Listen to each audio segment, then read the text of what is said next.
till you came around, came around. All this time, you're the only reason I'm not chasing highs, chasing highs. What is love? Lately I've been wondering just what is love? What is love? I don't know. No one ever showed me. I've been on my own for too long. But if you hold me now, let me into your heart. Maybe I can start to love again and tend to my scars. Can you show me how? Can you love me with all you've got? 'Cause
I wanna forget where I came from, where there's no getting over you.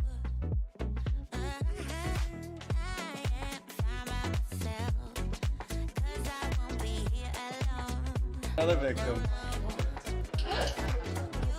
Check 1 2, check 1 2, check 1 2 3, check 1 2 3. That would have been so normal sauce for me to walk around with. You don't know what I am. Your words are like bullets now. Sometimes they hurt. I stay high when bullets fly. Out of reach, won't be coming down. I can't wait till it's over. I can't wait till it ends. You got a chip on your shoulder, and I don't need to pretend that we are alright. I won't spend it like the night.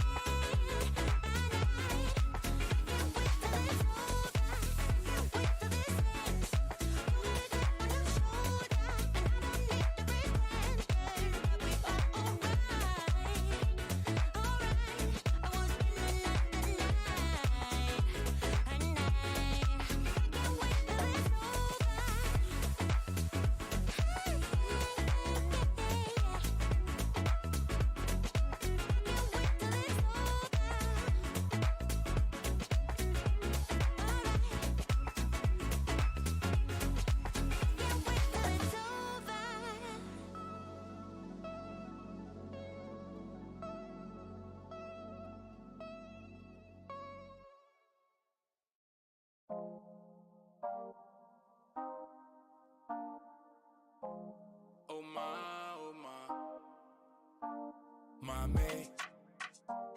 Hey, you made a permanent home in my head. You moving like a goddess, come my way, my way, my way. Your hips on the move, only a real one can do what you do. I caught a body, but you was the shooter. Damn. Shot me down one time, now you wanna hug me down long time. Funny how the love can change sometimes. So we say, hey, Paco for Bago, I'm pulling up on you. Let me show you my world. Oh. She told me that I make her feel alive. I can see the goodness in your eyes. We can take a trip, just you and I. You got it. Oh my, oh my, oh my, oh my, oh my. Adicto a ti, mi flaca. Tu cuerpo sacude como un maraca. Te miro y miro, sos sub y baja. Como en Caracas bailamos al ritmo del bajo y la caja. Y tú mi África, yo tu casino en América. Quiero bambinos contigo, ma. Te beso bien suave en el limón, ma. Quiero con vino, limón, no sé. Tu cuerpo es un carnaval, yeah. Tus ojos trascendental, y tu espíritu natural. Me enamora con besos en el piñal, yeah. De África al tropical, nuestro amor es transnacional. Lo que tenemos presidencial, aquí la vista She told me that I make her feel alive. I can see the goodness in your eyes. We can take a trip, just you and I. You got it. Oh my, oh my, oh my, oh my, oh my, oh my. Can't wait to show you off. Come out, I'm pulling up. Come out, I'm pulling up, yeah. Oh ma, lo que tengo contigo ma, esto está fijo ma. She told me that I make her feel alive. I can see the goodness in your eyes. We can take a trip, just you and I. You got it. Oh my, oh my, oh my, oh my. She told me that I make her feel alive. I can see the goodness in your eyes. We can take a trip, just you and I.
Is there a button I push? There's a light on.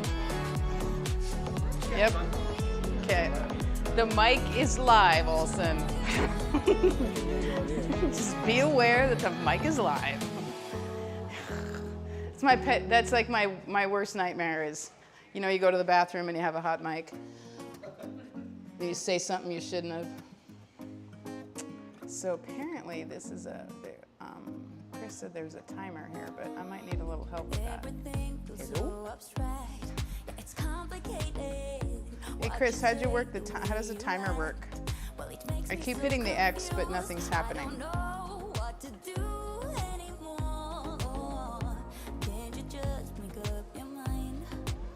Hold, please. Oh, it's right there. Oh. There was technical difficulty.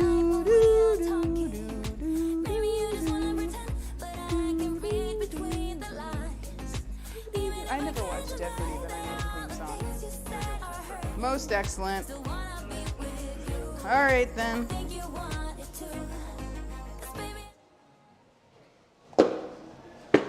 Fudge. Mother Tucker. Son of a motherless goat. All right, this is fantastic. Are we ready to make this happen? Are we real? Are we live? We're live. All right, well, welcome to Bulletproof Your Feet and Ankles and whatever else we randomly talk about. Welcome to those in the metaverse. Is that what it's called nowadays? In the interwebs. Please interact, talk to me. I want to know what's going on. I know you're out there, so Chris is going to kind of keep an eye out for the virtual folks.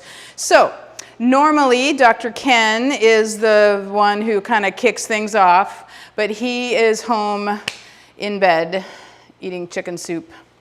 And so I'm going to be going through his content first, and then we'll roll into my content. Luckily, it's all kind of the same stuff. I can talk about foot and ankle for days. I'm a co-author of a book on foot care. It's called Fixing Your Feet. It was the 7th edition, and it really talks about, it just came out like last fall. And, oh, yes. Oh, yeah. Oh, yeah. Oh, actually, there's one I brought one in my backpack. I can show it on the video. Hang on. Sorry, everyone. Come with me. You can't really have I think it was like 100 pages before Dr. Tonya got a hold of it. Sounds like 300. That's why I say you're the co-author. Okay, maybe we added 77 pages. All right, let's close. So what's really cool about this, don't mean to talk about me, but 1, 2, 3, back to me.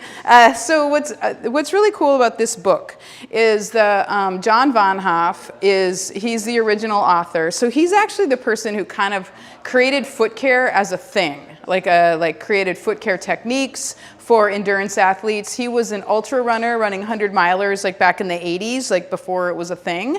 You know, when there was like 20 or 30 people in the big races, and now there's like 2,500 trying to get in. And so he created this. This is 7th edition. He self-published the 1st edition, which, you know, back in the 90s, not so common. And 2 years ago, and so we've been working shoulder to shoulder on feet for 36 hours at a stretch at the Western States 100 endurance run, which is the first 100-mile trail race in the United States. And it has kind of a fun origin story. I'm really on a tangent here, but as a fun origin story, it was the Tevis Cup 100-mile horse endurance race. And back in 1973, Gordy Onsley, a chiropractor from the Auburn, California area, his girlfriend broke up with him, his horse went lame, so he didn't have a horse to run in the race. But he'd run it a number of times with previous horses. So he decided that he was just going to run it himself. And so he stashed Gatorade bottles along the course, and then his friend, Cowman Amumu, is actually his name. He had him meet him at about 62 miles in to run him through the night when it was when it got dark, so that he'd have as a safety runner. Because after you've been running from 5 a.m. to like 9 p.m., you're not so thinking all that well. And then there's predators out in the woods. But the chance of getting a wrong turn, taking a wrong turn, and getting injured or lost or not coming back is really high in the dark. And so Cowman and Moo met him at mile 62.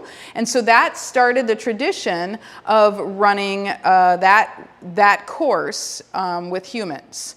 And so there's a photo from 1973 of a starting line of horses, and Gordy in his little shorty running shorts and his beard, his iconic beard, and it's super cool. But that's the Western States 100, and that's where John and I have worked together for 12 years. And if anyone does anything endurance-wise from a foot care perspective, this is considered the foot care Bible for military, endurance runners, endurance hikers. Even if you're going to go walk around in Europe for a while, foot care is an important thing. But I added my perspectives as a physical therapist with regard to like injury kind of stuff and all that. So anywho. It's kind of it was a passion project. So let's see, super off topic. Now let's get back to Dr. Ken's content. Let's see what he has up here on this. Let's see, Dr. Kevan is here. Yay, our next speaker's here. This is awesome. Okay, so just so you know, I'm blind on this stuff, but the content I know. We'll just see what Dr. Ken had prepared. So his agenda. Oh, okay, brand new fancy tool here. We're going to do anatomy review, role of the foot and ankle, and the common injuries. Apparently that's the goal here. And that's Dr. Ken. He's got the concierge physical therapy and wellness, purpose physical therapy. He sees clients out of here. Let's see if I'm going the right way. Okay. All right, UFTA. You guys know what UFTA means? UFTA? UFF-DA. That means oh my in Scandinavian, right? Yeah, so UFTA. So it'll be like, UFTA, it's cold out there, don't you know? So when I say like UFTA and y'all in the same sentence, it's really confusing. Okay, so foot and ankle, we got 23 bones, 33 joints, 112 ligaments. It's controlled by a bunch of muscles, extrinsic and intrinsic muscles. That just means they're the tiny muscles in your foot, and then the bigger muscles outside of your foot, or like on the, yeah, anyhow. And there's 3 parts. There's the forefoot, midfoot, and rear foot. So, and it is all just kind of what you said. So if you look down at your own foot, the forefoot is like the ball of your foot. The midfoot is kind of where your arch is. And then the rear foot is your heel. Let's see what's next. All right, yeah, there we are. Look at all those bones. Isn't that amazing? I think the foot's pretty cool. The foot and ankle are really amazing in general. So you'll be tested on this later. Uh-oh. Ha ha ha, just kidding. No, don't even worry about it. Just know there's just a lot going on in the foot. Ooh, I'm blind. Sorry. And so the previous slide was the bones specifically. And then this next slide, we talk about the ligaments. Now the difference between, what a ligament does is it connects bone to bone. That's what a ligament does. And one of the nerdy things that was one of my favorite things I learned from PT school, which is just crazy, but anyway, the second job of a ligament is to give your brain information about where that joint is in space. And so the $2 word for that is proprioception, but it's so fascinating. Now I'm going to go a little bit off topic, but not really.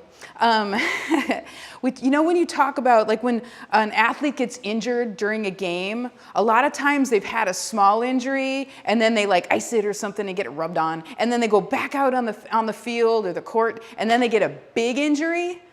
A lot of that has to do with the influence of even a tiny amount of swelling on the ligament.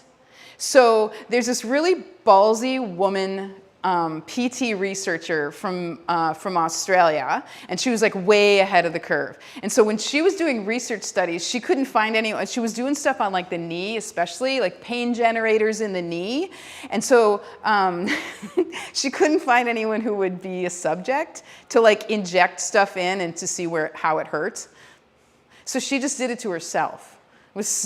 Yeah, right? Super awesome. So she took a surface EMG, which is just surface meaning it wasn't a needle. It was like a pad, a sticky pad, electrode that measures the electricity in the muscle surrounding the knee joint.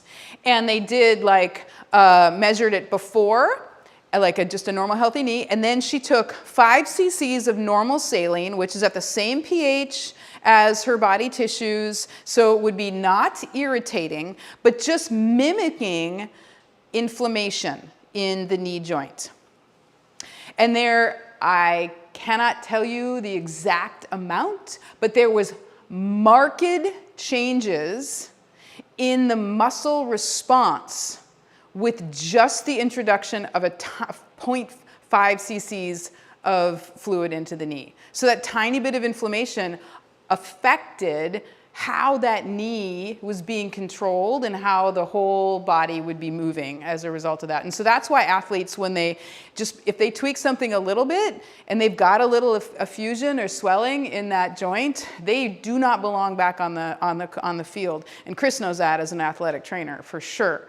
Anywho, that was a topic, but the ligaments are so amazing. They're not just this inert structure that just holds two things together.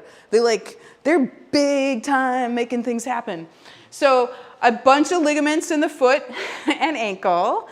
And which of the ones do you think are the most commonly injured when you sprain your ankle? ATF? Yeah. And so when you sprain your ankle, it's normally like you kind of roll it this way. So it's the one that comes, the anterior say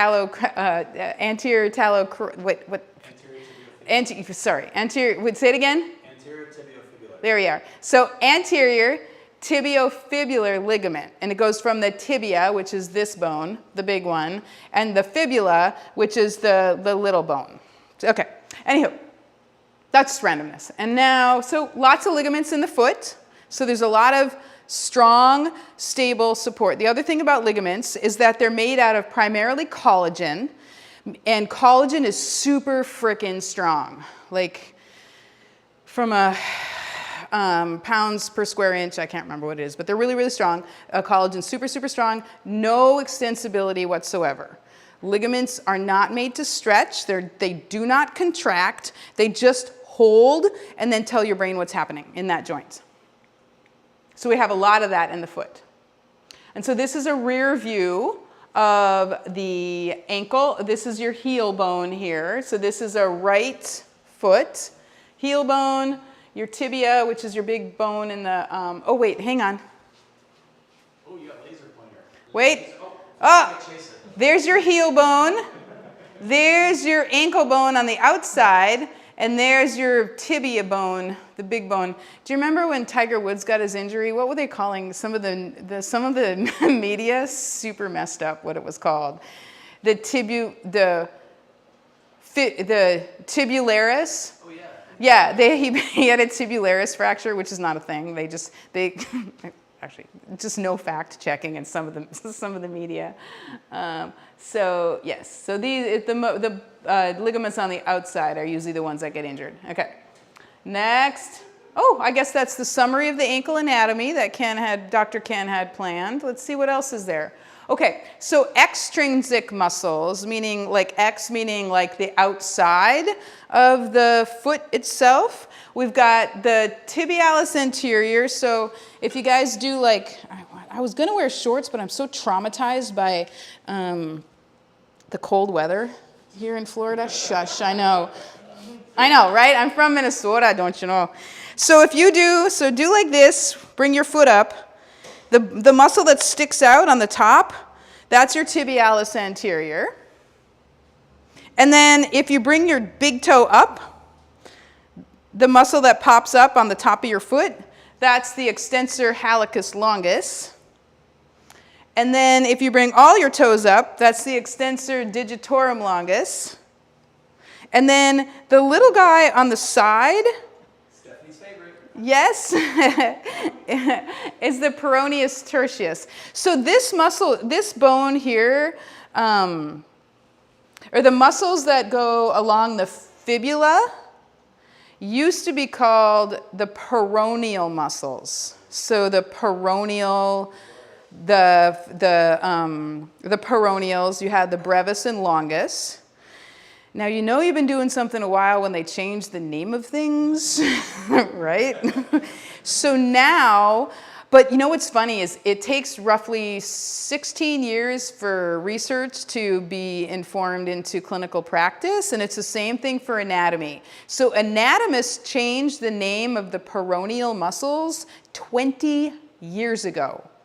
So they've been calling it the muscles that are on the outside by the fibula, the fibularis muscles instead of the peroneal. So they named it to be congruent with the bone next to it, right? 20 years ago. Still, it's now at the PT program where I teach, the students are being taught that it's the fibularis brevis and longus. And it kind of took me by surprise for a second. I'm like, the who? The what? Okay, so the longus, the peroneus longus, the fibularis longus goes along the outside of your foot, but it attaches on the inside at the bottom here, which is super, super cool. So it actually does all that with your foot, and I'll talk about that later for sure. And then, so that's some of the muscles in the anterior compartment. Anterior is kind of the front. And then in the back are the stuff that most of y'all know. The gastroc, soleus, and plantaris are basically your calf muscles. And then one of them crosses the knee joint, one of them does not, and then one is like super deep. And then deep to those are Tom, Dick, and Harry. Does anyone remember that mnemonic from anatomy?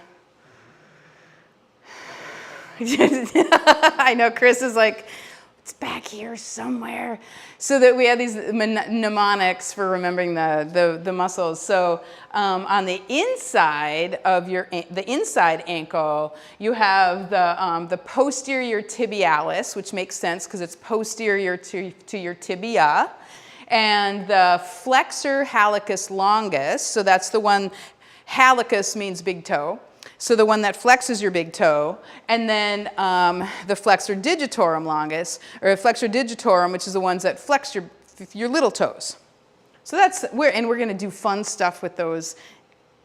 You're going to be able to control all of those muscles, or at least be frustrated by trying to control them in my section. It's going to be super amazing. And so it's just a nice visual of all the muscles. So there's a lot going on, right? In the foot ankle, like there's a whole ton of stuff. Does anyone remember how many bones in the foot? It's not a test. More than 50? Less than 20?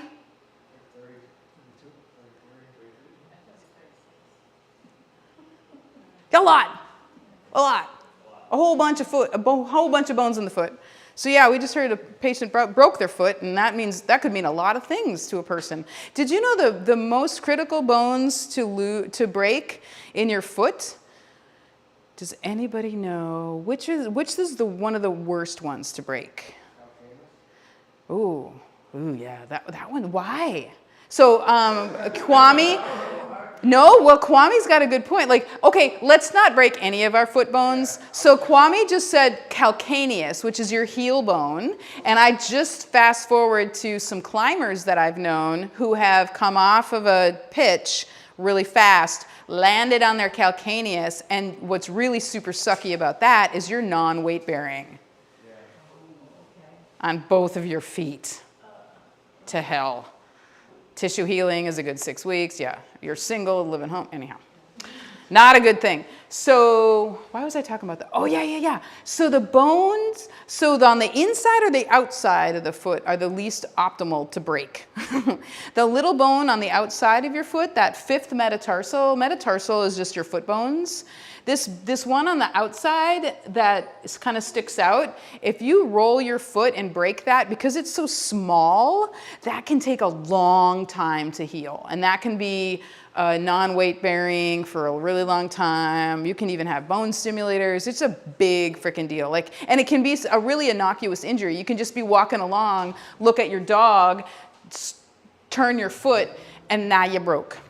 Now you broke it. Oh, look at this. Okay, so movements of the ankle. I kind of was going to, so everybody take your foot. Bring your toes to your nose. That's dorsiflexion. And point your toes down. That's plantar flexion. So the bottom of the foot is a plantar surface. So plantar flexion, so you're flexing towards the plantar surface, otherwise known as the ground. And then if you bring your foot in, so you can kind of see the bottom of your foot, that's inversion. And if you bring your foot out, that's eversion. Dorsiflexion, plantar flexion, inversion, eversion.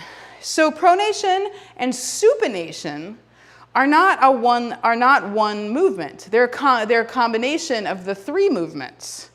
So when you pronate, people talk about this a lot as a thing.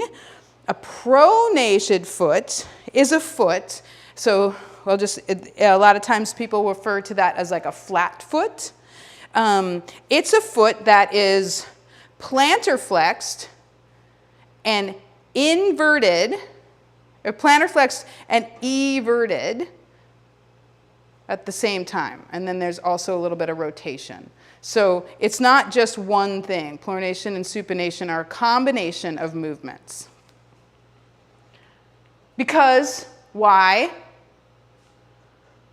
The ankle is a three-planar joint. It's kind of going off topic here. So there aren't any, like your knee is only bends and straightens, right?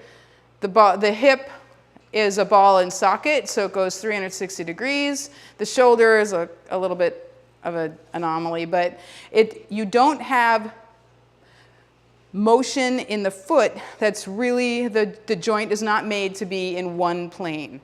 The axes are diagonal to each other. That's why you have all this amazing movement available in your ankle. So the role of the foot and ankle, supporting the body weight, providing balance. Keep it, because what do the ligaments do? And what's the second thing they do? Proprioception. How many ligaments do you have in your foot? A bajillion. So if there's a bajillion ligaments in your foot, and they're all telling your brain where those little joints are in space, you're getting a lot of that feedback from your foot. It's a ligamentous party down there in the foot. It's amazing. It's like having a party just popping off information. Hello. Anyhow, okay. So that's a part of the reason why Chris likes the naked feet, because you just get a lot of good feedback from the ground when you don't have something in between. Oh, let's see. He talks about that. Oh, the rigid lever is kind of a nice one. So we have something called the windlass mechanism, which is critical.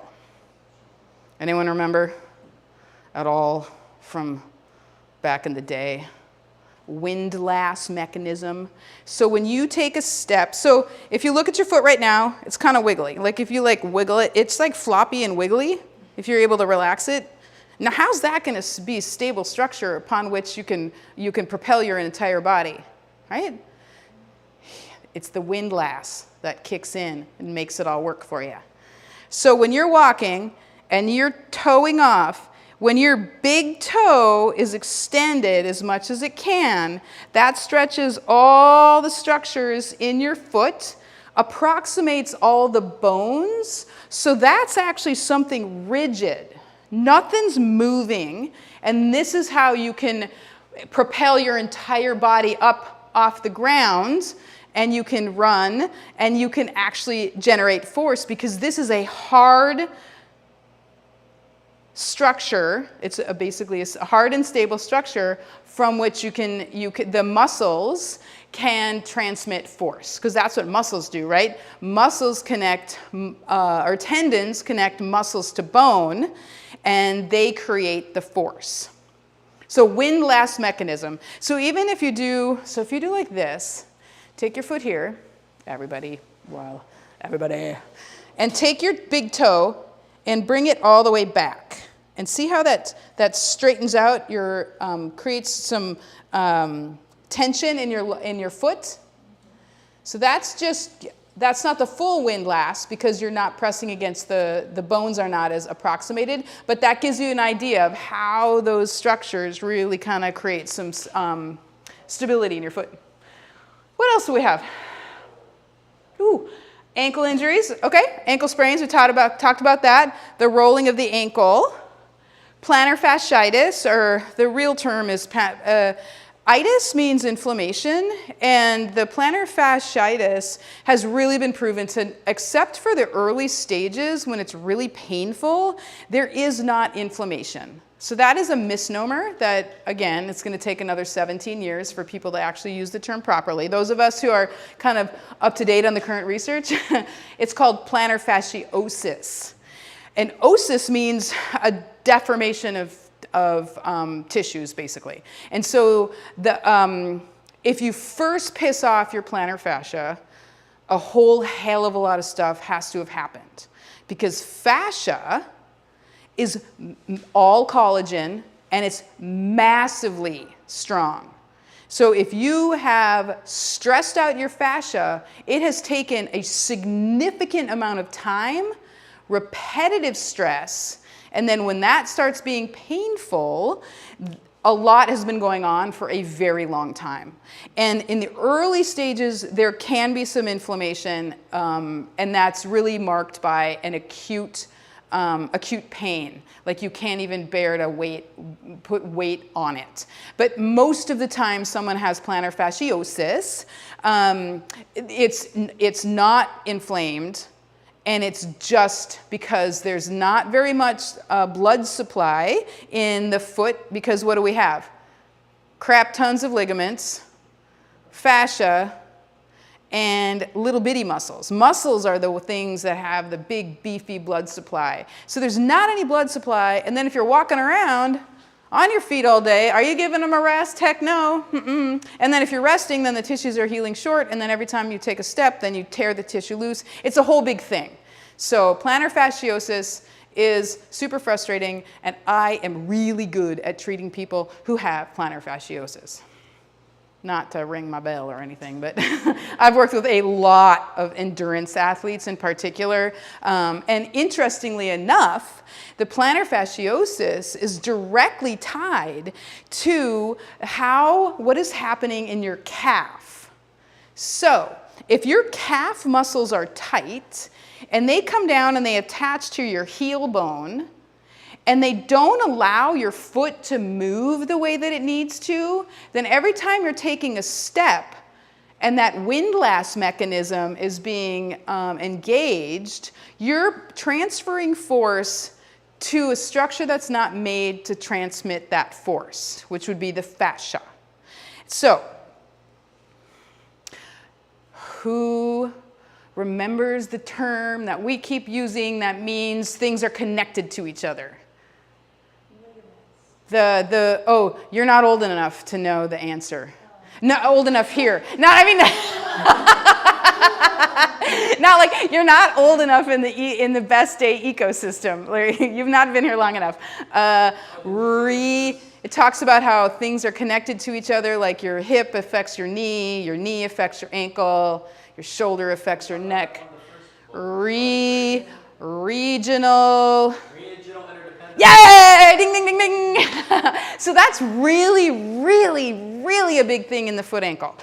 Really huge, really, really, really, really, really. So if I've got somebody coming in with plantar fasciosis, first thing I'm going to look at is how they move up above, especially the calf. So if their calf is super tight, then they're getting, that stress is coming through the bottom of the foot. So in order to prevent, and then there's always a loading issue. It's a lot of times with runners, they've increased their mileage too fast.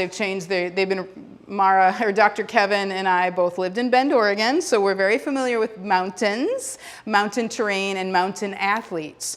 So if you're running up a hill and if you're putting your foot on a hill, you're maximally stretching the back of your ankle, the back of your calf, and that can be, if you don't have enough range of motion, that can be really stressing the fascia. And even if you do have plenty of range of motion, but you up your mileage too fast, that's a training error. And so those are things that anyone who's really qualified to help you identify the cause and treat it and then prevent that injury from ever happening again, those are factors that we'll take into account, not just kind of rubbing on that. It's really tempting to just like inject the plantar fascia because that's the painful structure. But my go-to phrase for that, if the painful tissue is the, Stephanie, you've got this. The painful tissue is not the problem. It's not the perpetrator, it's the who. The victim. Painful tissue is the victim, not the perpetrator. So you always look up the chain, down the chain. It's called regional interdependence. What is transmitting force that tissue is not made to handle to it, right? Okay, and stress fractures, that just goes, what I've just been talking about goes right into stress fractures. Too high of load. I know so many women athletes now. I'm a woman of certain age. I think that's what the code for. I don't know how this is middle age, but I guess technically I am, seeing I was 53. Is that a lot of like women athletes of my generation, especially, because it wasn't that long after Title IX, and a lot of the coaches were men, and they only worked with men, and so they treated female athletes. They pinked it and shrinked it, which is a term in the outdoor industry. If you want to make outdoor clothing for women, you just take the men's jacket, make it pink, and make it a smaller size.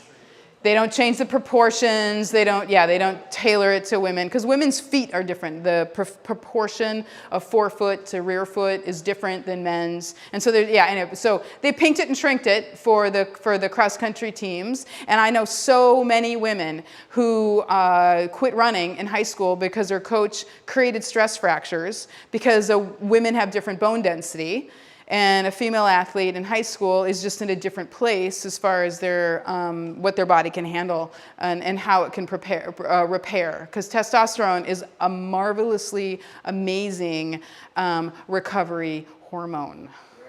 Yeah, right? And so here's an interesting story, because yeah, like, heck yeah. I mean, for real. No, here's an interesting story, because I'm just going to tell stories tonight. A PT colleague of mine in California, he did an Ironman race, and his brother is an orthopedic surgeon. So he flew out to wherever the heck he did the race. I can't remember where.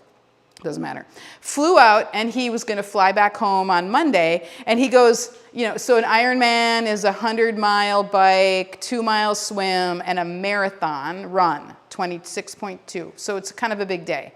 So he goes waddling into his brother's office on Monday. Hey, bro, he just wants to say goodbye to his brother, hey, bro, gonna see you later. And his brother was like, so, you got any races in the next 6 weeks? And John's like, I don't, as a matter of fact.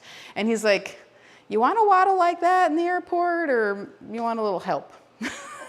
And so John's like, I don't know, what the hell? He's not going to be any races, so he's not going to be doping, because it'll take the 6 weeks to work out of his system. He got a little shot in his butt, and by the time he got to the airport, he was feeling better. And then he, went to bed, got up in the morning. He felt like he wanted to go for a run after he had run 26.2, swam 2, and biked 100 on Saturday, a day ago. So he's like, I'll just go for a shakeout run on my normal trail. And it was a path that had markers, like every half mile or quarter mile, one of those paths. And so he was just kicking along, just feeling good. And he's like, do, do, do, do, do, do. And he's kind of looked down at his watch. Now, his normal fast pace, so 5K, which is usually, it's 3 miles, and when you're running it, it's usually ideally, you feel good about how you finished if you barf at the end, because that means you left it all on the road. So 5K is usually your fastest pace if you're running road stuff. And so his 5K pace, which was his fastest pace, was a 5:30 mile. Okay, so his 10K pace was more like a 6-minute mile. And then his longer stuff was like, depending on how long it was going to be 6.5 or 7. So he was running 7:30s for the marathon. So he's a fit guy, right? So he's kicking along, just doing a shakeout run on Monday after he'd done the Ironman on Saturday and got the little shot on his butt. He was running 5:30s. And he just felt like $1 million. And he's like, oh, that's why. That's why, Lance. He's like, now I get it. Really amazing, super amazing stuff. But one other thing I wanted to tangent on with the ankle sprains. So have you heard people talk about how they sprained their ankle back when they were in high school on the football field, and then the ligaments are stretched out because they keep re-spraining that ankle? We've all probably heard that from somebody, right? Guess what? Most likely that is not true. Because what do ligaments do? Hold bones together? And talk to the brain. Yes. And what does the brain do to the muscles? Engage them? Your brain makes your muscles work, right? So this study has been done multiple times. So it's been proven to be valid. And they've done, again, with the EMG, which is measuring the muscle response. For somebody, if somebody has ever had an ankle sprain on that side compared to the side that has never had an ankle sprain, and there was an average, like even if they weren't off of it, even if it was like a mild sprain and they were walking on it like later that day or the next day, the ankle that had ever had a sprain responded 50% slower to perturbations in balance. So that means that ankle, if they go to twist it to the outside, didn't protectively engage the muscles to prevent that from happening in the time that can prevent it from happening. So that is where PTs live, is in the neurological understanding of how the brain and the muscles work. And that altered, we call that a motor pattern, like the way that the muscles are recruited. And that aberrant or persistent motor pattern that's not functional is called an arthrogenic response. And it's measurable. And so that's why people will have repeated injuries. There are times, yes, when the ligament is stretched out, but more often than not, it has to do with how those muscles are responding and the information that those ligaments are giving as well. Yes? For any muscle in the body? Yes. It works that way with I live in the neurogenic, yeah. And so another story that I like to tell, because that's where people, they have one injury, the one leg is always the one that gets injured. Usually I'm able to dig back to the injury of origin that altered the motor pattern, and athletes in particular just think, oh, I'll just walk it off, and then they go back to their activity and they think they're good, right? Well, when I was in Bend, this is the best story I can tell about that arthrogenic response and the motor patterns and how they don't get retrained unless you specifically retrain them. Now, these two heard this story already today, so I apologize. But I'm working with an ultra runner, and it's in the spring. So in Bend, where there's winter and 4 distinct seasons, you change your sport according to the time of year. So in the winter you ski, in the spring, summer, fall you run, you ride bikes, that kind of thing. So it's early in the season, and I got a guy, his shoulder kind of something, but you got another ultra runner next to him, and he's doing heel raises. So he's doing like these single leg heel raises. And so my guy, of course, starts doing it because he wants to compete because it's a dude thing or whatever. And so I'm like, so you got 50% less heel raises available to you on the left compared to the right. And he's like, oh man, yeah, that is weird. And I said, so did you sprain your ankle last season? Season meaning ultra running season. And he's like, nah, I don't think so. And I'm like, well, you might want to do some of them heel raises so you're kind of even, because over 100 miles, if you have 50% less strength on one side of your body, what do you think the chance of injury is? Significantly higher, right? So he comes back the week after, and he's like, yeah, you know what? I did sprain my ankle in SOB, the 50-miler in July. And I said, oh, what'd you do for it? And he goes, no, I walked it off, took a couple days off of running, went back to running. I haven't felt anything different since. So that's where the athletes don't appreciate that. So he'd been walking around 50% less strength in that whole left side for, all that time. And that could have contributed to a significant injury. So that's kind of where the PTs live. We figure that stuff out. It's pretty cool. Anywho, okay, so I think we're almost done with Ken's stuff. Oh, look, I had time to introduce me. So my next spiel was just, I'm going to talk, I've kind of bifurcated things or kind of folded some of my stuff in. Do you want to switch over to my PowerPoint? Okay. Oh, yeah.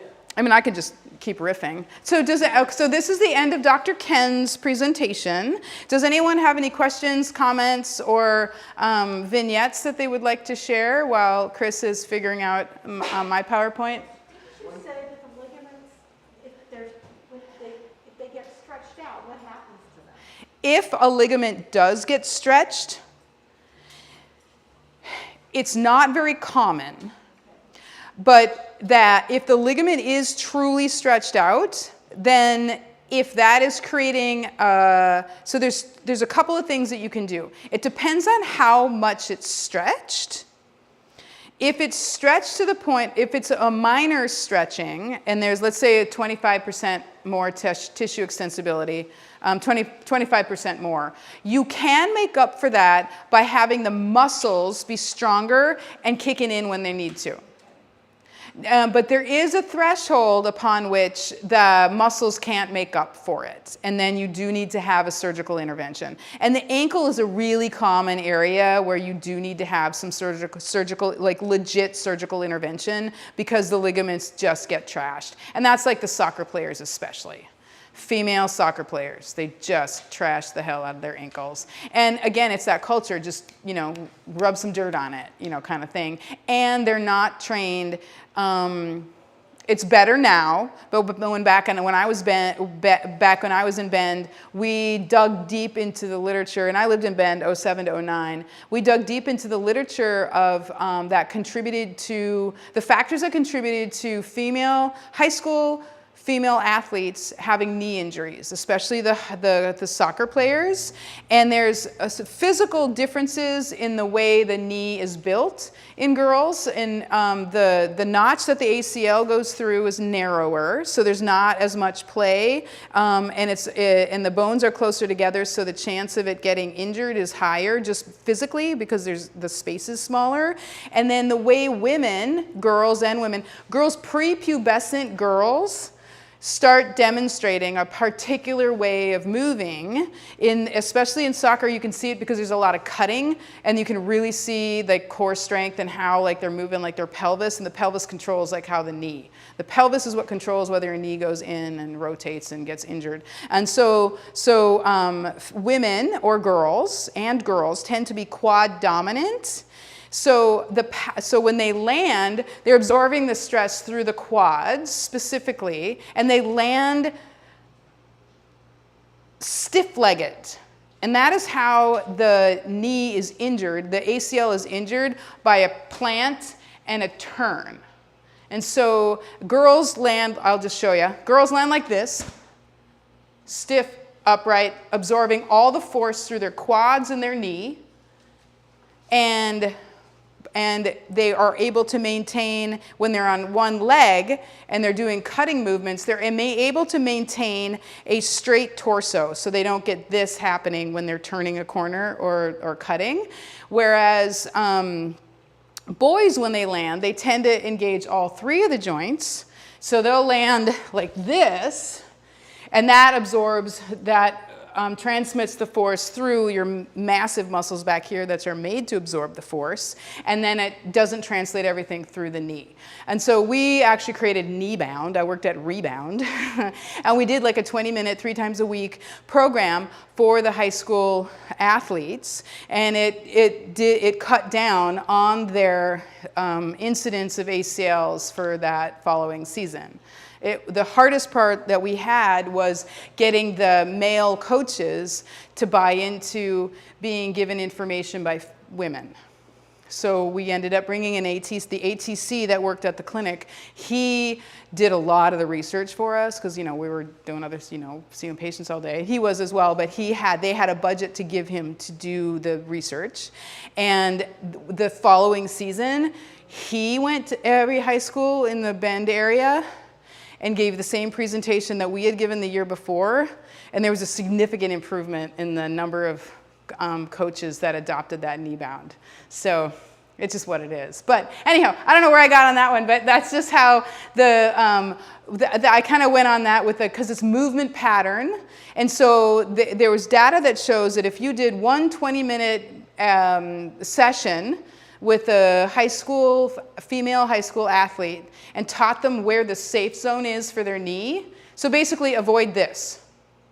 And then you did some basic movement pattern training, that reduces the chance of ACL injuries just by one 20-minute session has been shown. And then think about it if your coaches are showing you and you're developing that. And so that's where those motor patterns are so absolutely critical. All right, so that's actually a little bit of a, do you know PowerPoint? You know how they offer the designs for you? They'll say, you put in the content, I don't know if you know. If you put in the content, and then if you say design ideas, it will format it for you. So that's actually a little video of somebody running, which of course as a former trail runner, I couldn't help but include that. So, okay, all right, we talked, feet are fun. They're my favorite, except for all the other body parts.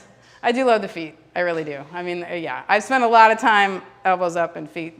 My objectives, talking about the basic foot anatomy, regional interdependence, super important. I'm probably going to really just kind of fast forward because I want to get to learning some exercise for the feet and for the feet specifically, and then exercises that help the feet as well. Okay, so varus and valgus. These are confusing terms, but I'm going to use the knee as an example just to make it less confusing. Valgus, I have a meme on that one. Valgus is to bring something closer to the center. So the knee comes to the midline of your body. That's valgus. So whatever mnemonic you want to use. And varus is the opposite. So it's a bow-legged cowboy or a who walks around like this. I don't know how an athlete it sounds like a cowgirl. Like what kind of person? What is this? Because I have valgum, valgum, varus, anyhow. So just valgus can refer to any body part, and the valgus and varus for this is referring to basically the heel bone. And you see how for this here, the heel bone is going away, or we're looking at the ankle, this bone here. Is that coming towards midline? Here, if you look at this, towards midline, that's valgus, and that's varus, because this is going away from midline. But that's all we need to talk about. It's confusing. And then pronation and supination. This is just another example. So now that you kind of know what varus and valgus are, let's just kind of challenge you a little bit. Is this going to be, if a pronated foot that makes your foot flat, is that varus or valgus? Do you think? Yes, and then the converse is true for supinated. Now, there's nothing wrong with a pronated foot. There's nothing wrong with a supinated foot. There's nothing good about a neutral foot. It all depends on when and where and how it's happening. So if you look at a pronated foot, let's see, what do I have next? Now, let's go back here. I'm going to go back. Go back. Get your thumb out of the way, girl. Okay. Oh, Lord almighty. What have I done? Oofda. There we go. Okay, so let's just for a moment here. So just take your foot and crush your arch towards the floor. Is that a lot of movement in your foot? In your overall foot? Like look at the bones. Are they coming together or coming apart? Together. The big bones in your foot. Look at the it just crush your arch to the ground. Foot gets wider and fatter because the bones are coming apart, because there's a lot of mobility in that pronated foot. That just means a foot that's nice and mobile. Now, if you go the opposite direction and lift your arch, this is going to be one of our exercises that we're going to do real quick. Now your foot gets shorter and the bones get closer together.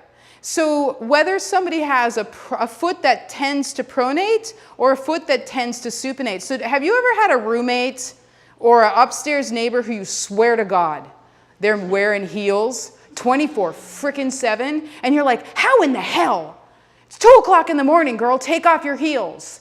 That is a supinated foot. So if bones are approximated and the foot structure is rigid, is that absorbing force through the soft tissue or absorbing the force through the bones?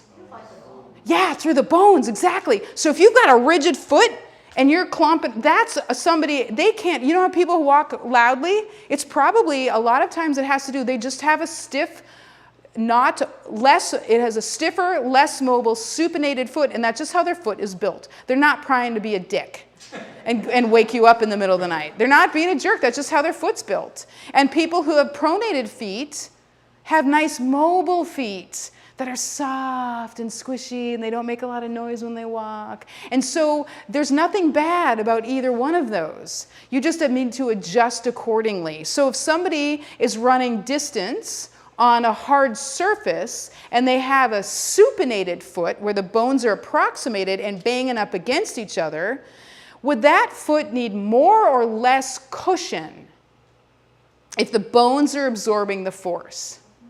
They're going to need a more cushion. And then if they're a Clydesdale runner, they're 200 pounds and they're running on concrete. So that's where you make intelligent decisions, well-informed decisions about that whole person and not just the foot. And so now on a tangent here too. So you go into a running store and they make the recommendations of your foot, your shoe type, based on whether or not you're supinated, pronated, or neutral. That has been proven to not be effective at all, even remotely.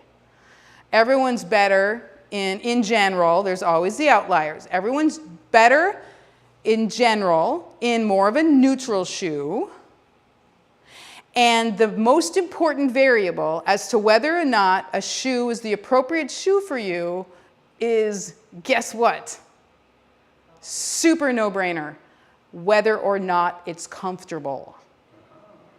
So someone else cannot tell you what the best shoe is for you because you have your foot in that shoe. They can advise you as to what could be a better shoe, but a lot of times, but at the end of the day, if you put the shoe on and it doesn't feel comfortable to you, then you need to move on to it. You need to try a different shoe. And that's one of the biggest things that happens, like with runners especially, or athletes in particular. Like the more you do a sport or an activity, the more fussy you get about things. And so new runners don't know, they'll be like, I don't know what comfortable feels like. And that's where they need like a running store that kind of, they'll ask all the variables. What's your mileage? How heavy are you? What kind of foot do you have? And what surface are you going to be running on? And every runner, most runners, not so much here in Florida, but you do need to have a quiver of shoes. One shoe does not fit all. Anyhow, that was a super tangenty. Let's see. Let's move on down the road. We talked about this. We talked to eversion, inversion. We talked about plantar flexion, dorsiflexion. We talked about foot strike. There's been a bunch of crap talking about the foot strike, whether or not one's the best or not. There was a whole thing a bunch of years ago that you're supposed to forefoot strike, but actually there's a lot of data. I actually worked at a clinic where we changed people's foot strike and it significantly increases their injury because the way your foot and lower leg and body are built is based on your entire lifetime. So since you started walking, your body has accommodated to a certain foot strike. And so you really need to honor how your body is built. A couple of our runners who were Olympic level runners were having foot injuries. We changed their foot strike. And yes, they won a couple of races, a few races, but then they had an even higher injury rate because the forces, their body's just not made for those forces that are coming through. And so you're better off looking at, because they are looking for a quick fix. And so again, there's no shame in a heel strike, there's no shame in a midfoot strike, and there's nothing magical about a forefoot strike, except it really increased the number of people that would come in to me as a PT because they were creating injuries because they were moving in ways that their body was not made to built to move in. But it's just something to think about. All right, regional interdependence, the hip. So everybody stand up. Sorry, I should have had you stand up earlier. Okay, crash your knee in. Now take a look. Okay, first, keep your knee in line with your second toe. Look at your foot. Now, crash your knee way in. What happens to your foot? Hey, yeah, so they influence. Now try to keep your knee straight. Now crash your foot in. Crash your foot in.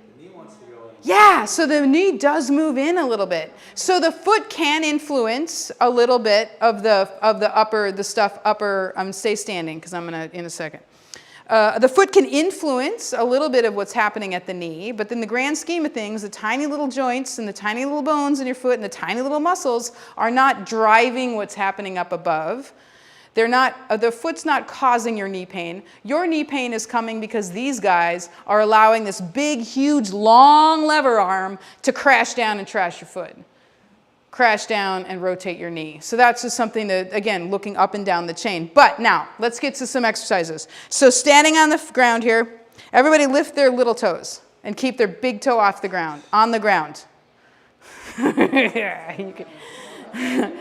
Okay, so just your little toes, and play with that, and you can alternate. My yoga people are usually pretty good about this.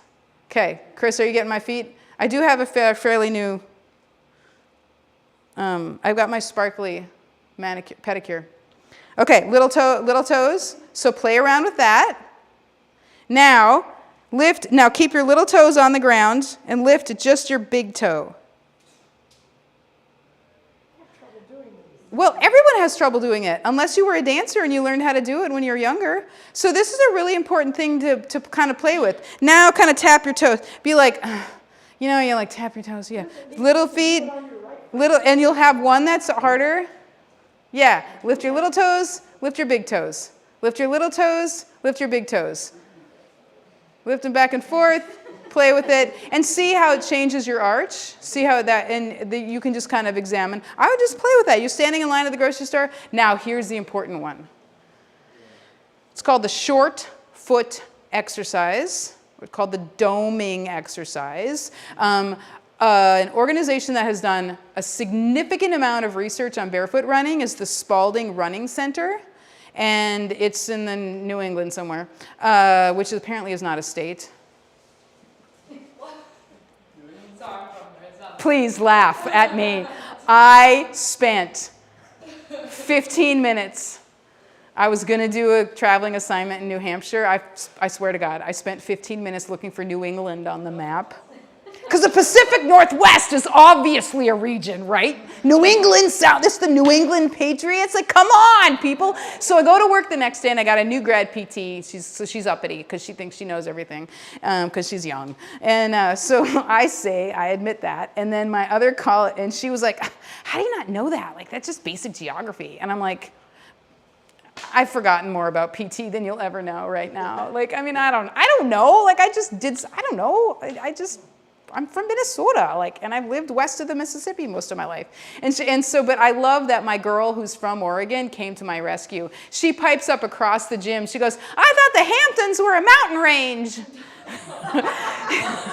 Because she's from Oregon where there's mountains. So it's all what you're used to. Okay, so the last exercise I want you to do. So if you want to be nerdy and look at like Irene Davis, she's now at Harvard, but she really led a lot of the research on barefoot running and protocols for foot strengthening and all that. So this doming exercise has been proven to be something that you can actually change how your foot works by strengthening the muscles, but you're also changing your proprioception and your motor patterns.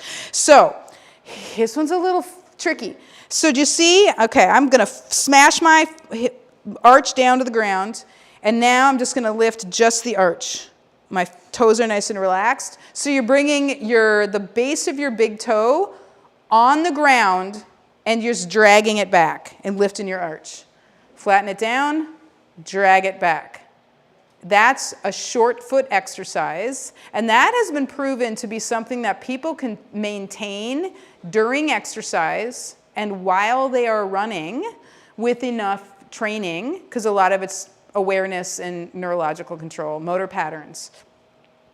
So, short foot exercise. This is something you can be doing when you're standing in the line, and people have a different process for learning. Sometimes you can learn to lift your arch if you do what one of my bend runners, she called the gunslinger exercise.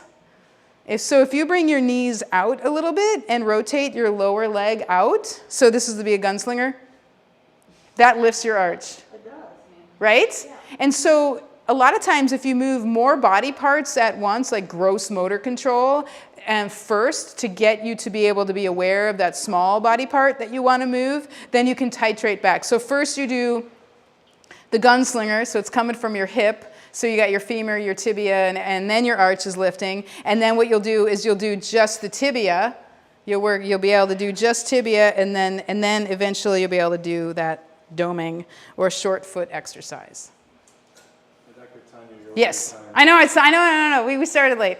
I'm ready, and we're done. Yeah, we did. So do your foot exercises. Like seriously, like you can be just standing in the when you're working in here, and you're working with the trainers. Practice. If you're lifting something, don't let your arches crash in. Get extra exercise, because when you lift your arch, you turn on all these guys. You turn on the booty muscles, which is your booty's connected to what? Yeah. So that keeps your back healthy too. Keeps your knees healthy. So your back is in between. Your knees are in between. Okay. Timer's up. Now I'm done. All right. Now, Dr. Mara Kevan, who lived in Bend, Oregon after I did and is super amazing, is going to take it from here. Would you do you have a PowerPoint? Oh, okay. You are smart. Oh, wait, hang on. Don't talk. Don't say anything important. I have to give this to you. Oh, well, I was going to have us all get close and kind of do it round. Do I have? Okay. People can't hear me. Thank you to everyone in the interweb. No, you have to, because for the interweb. Oh, I see. We're all doing this. To the world. Stick it low. Yeah, low, because it'll. Yeah. Is that okay? Otherwise, it'll drag you. I just don't want it to drag you. Oh. There? Okay. Because that would happen to me where you're like, why is my shirt completely off my top? Hi, everyone. So I like to do kind of more roundtable, intimate conversations about health and wellness. So I'm going to introduce myself, give you a little bit about my medical background and my intentions for people and what my treatment plans look like. So I am a doctor of acupuncture and Chinese medicine. I'm a functional medicine practitioner, and I'm a primary care physician. So I practice integrative, multidisciplinary modalities. I have a private practice here in St. Pete, downtown. And this year, I haven't even told Dr. Tonya yet this, but I was nominated and elected as a top physician as a female in my modality in the country. Thank you. This has been really an honor to receive this, because it was a nomination of peers through hospitals and through teaching institutions that I'm a professor at. So I don't think there's any greater honor than being nominated by peers. So that's been my newest accomplishment that I'm really proud of. My real main specialty is oncology. I helped build an integrative therapies department inside of a cancer center in Bend, Oregon, where Dr. Tonya and I both lived and worked.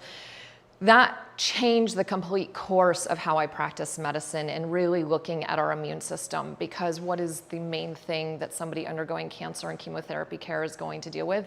Compromised immunity.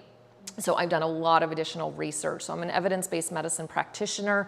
I love doing research. I geek out on research the more I can do. And then when I unpack my stuff, I'm like, oh my gosh, I remember that now. So it was really exciting to get to be asked to do this today, because I got to go back into some old research. And even though this is a fitness facility, the reason I picked the immune system is because, as Dr. Tonya talked about, our fascial system is all connected. I explain it like a spider web or like a knit sweater. You get a snag in your knit sweater, you pull it, and then it unravels everywhere. You have an issue with your plantar fascia, it's gonna unravel, right? Dr. Tonya just explained that so well. What was that song? If you want to destroy my Sweater. That's our fascial system. So there are two components to our immune system. We have an innate immune system, and then we have an adaptive immune system. And then we have something called a cytokine storm. So I'm going to talk about all three, of the innate to the adaptive to the cytokine storm. And I'm going to bring it full circle about what's happening with COVID right now. So I'm going to give you a little handout about kind of some of the stuff that I do and what I recommend. You can each take one and just pass it around. And before I talk about this, as part of my unpacking today, when I was in, the 5th grade, 1989, I wrote a report on the immune system. You did not. I got a C+. A C+. I am a straight A nerd. And I'm like, what is this nonsense? It's perfect. I'm just gonna say it's perfect. I know. I was like, so I'm going to hand this around too, because this actually explains from a 5th grade perspective what the immune system really is. So That's where it all started. it's where it all started, was the 5th grade and getting a C+, and I wanted to prove my 5th grade teacher wrong, that I was going to become a doctor and know everything about the immune system. So the innate immune system, this is our first line of defense. This is the first thing that gets triggered when a pathogen enters our field, right? It can be a virus, it can be a parasite, it can be a bacteria, it can be an archaea bacteria. When that innate system comes in, it signals a response to send out things like neutrophils, natural killer cells. When we have immunocompromised situations, like somebody going through chemotherapy, we're going to have something called neutropenia, where we're actually going to lose the ability for those white blood cells to mount an immune response. So if a pathogen actually gets past our innate response factor, we're then going to tap into what's called the adaptive response. This is adaptability, and our immune system is then going to figure out, how did it get through the innate part?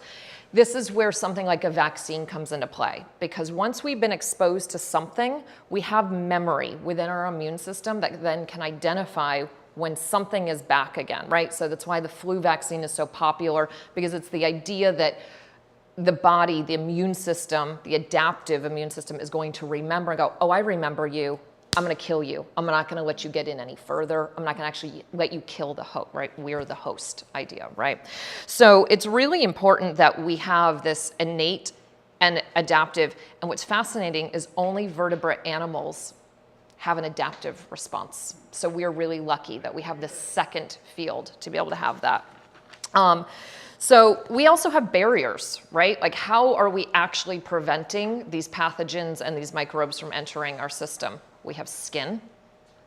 We have lungs, our respiratory system. What do our lungs do? They mount a mucosal response, right? That's why you sneeze, you cough, that mucus wraps around a pathogen and it tries to expel it. Same with our GI system. Our gastrointestinal system creates a mucus barrier. It's how we get pathogens out of the gastrointestinal system.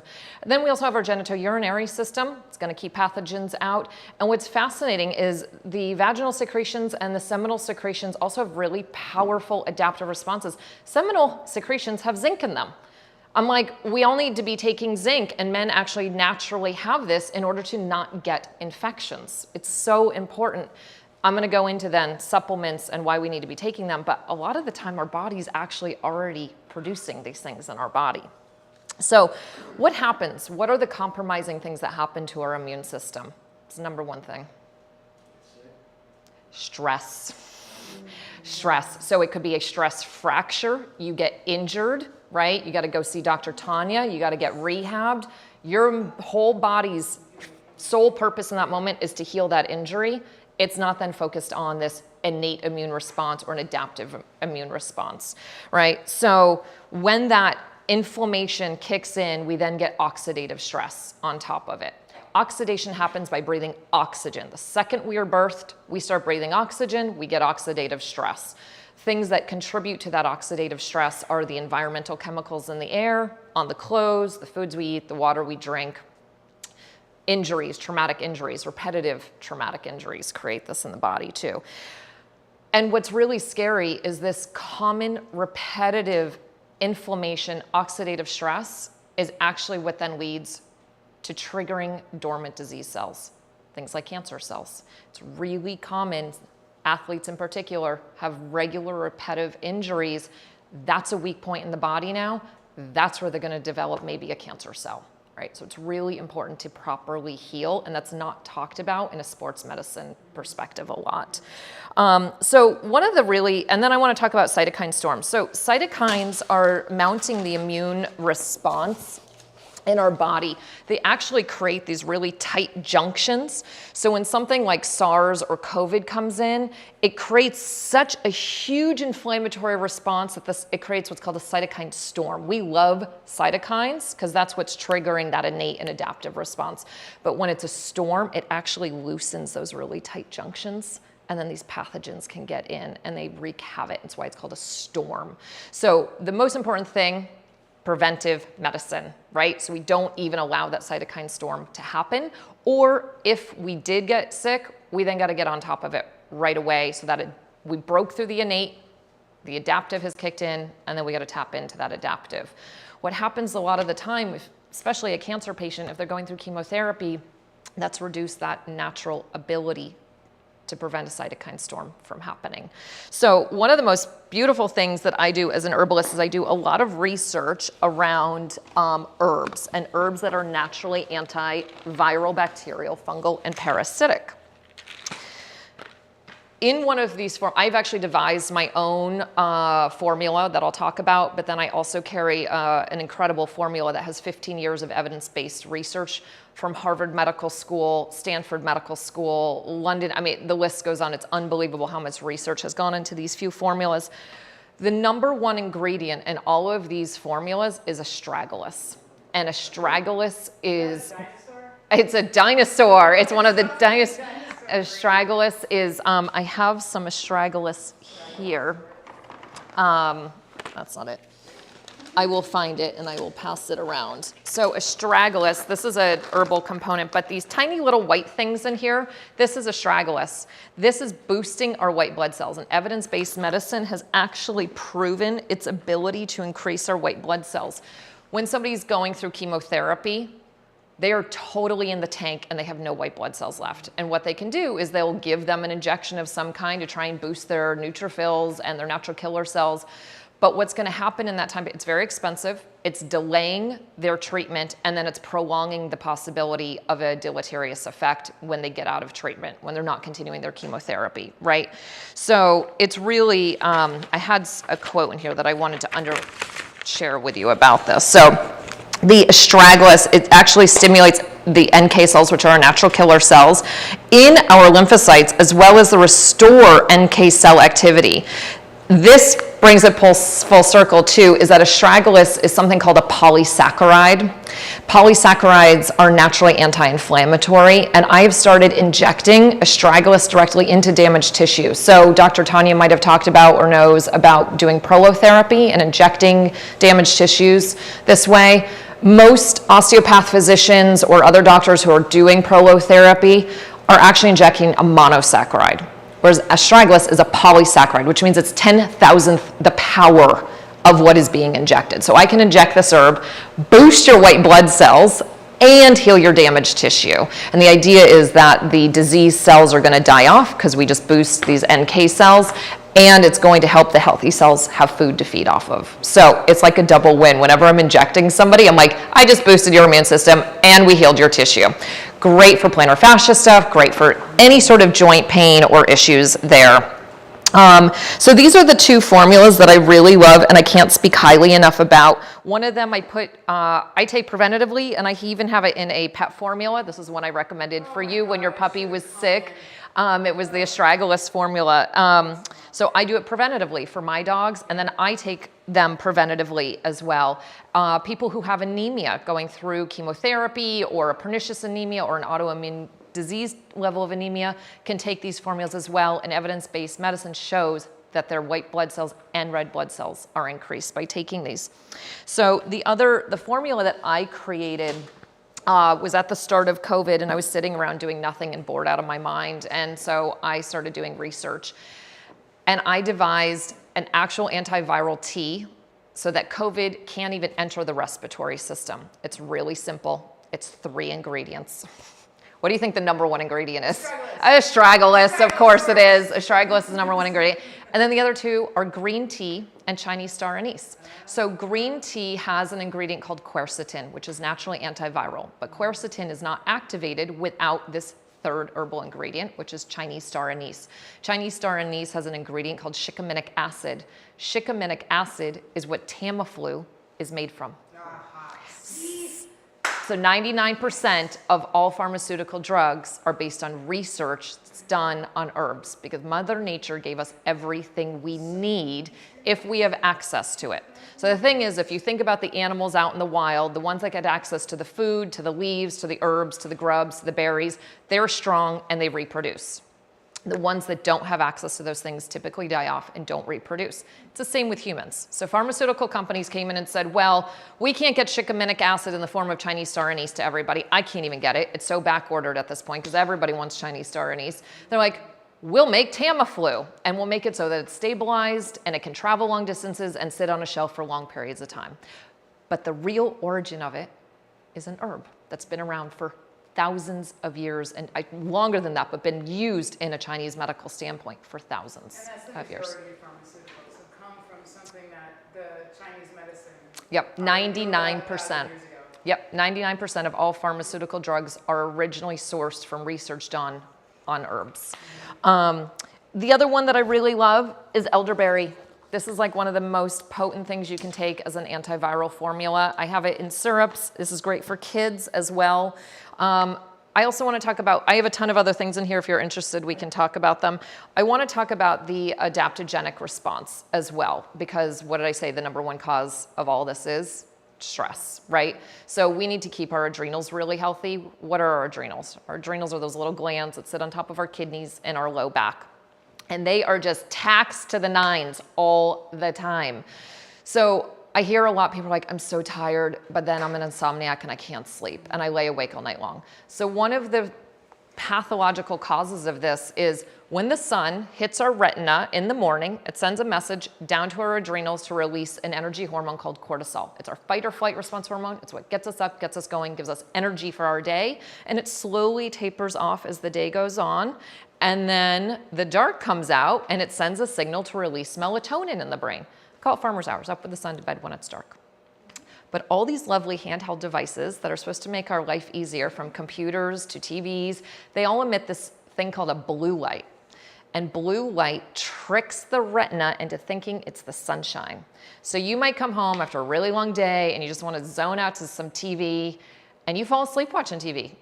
And then you crawl into bed and you're like, how am I so awake right now? Or you might wake up at 2 or 3 in the morning and go, how am I so awake I was exhausted, because it took that amount of time for that messaging signal from the blue screen to hit the retina, to send a message to the adrenal, for the adrenal to pump out the hormone, and then it wakes us up, right?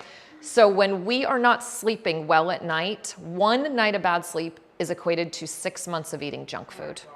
6 months. 1 night of bad sleep. It is the most important thing we need to be doing for our health, is adrenal conservation, and then that starts with quality sleep. So lowering stress, healthy sleep, these are the cornerstones to keeping our immune system strong. And then let's talk about eating with the seasons. Food is medicine, especially from a Chinese medical standpoint. Again, Mother Nature gave us everything we need to have, especially seasonally, because those ingredients are what's going to keep our immune system strong. Ingredients in the winter are going to have more vitamin C. They might have more minerals because they're grown in the soil. Think about a beet, think about a potato, think about squash, think about all the root vegetables we tend to eat in winter. Where do they grow? They grow deep in the soil. What's in the soil? Minerals. What do those minerals give us? Zinc. What does zinc give us? Immune system support, right? And then there's the component that if our stress levels are low, our immune system's strong, you hurt your knee, you hurt your ankle, you hurt your foot, you get in with Dr. Tonya, you're gonna heal a whole heck of a lot faster, right? So it's this full cycle, the lifestyle choice. What am I putting in to get out of my body? Another component for Dr. Tonya in healing foot and ankle, especially with ligaments, tendons, all those yummy little sinews, like heals like in Chinese medicine. Bone broth soup. Dr. Tonya talked a lot about collagen and the matrix of collagen in our fascial system, how strong and tight it is. Eat what fuels that same thing, right? So I can't say enough. I make my own bone broth. I brought my bone broth ingredients and my recipe for you guys to all have tonight too. I have a source for getting organic, grass-fed, humanely raised, loved massage bones, you know, from cows that were loved.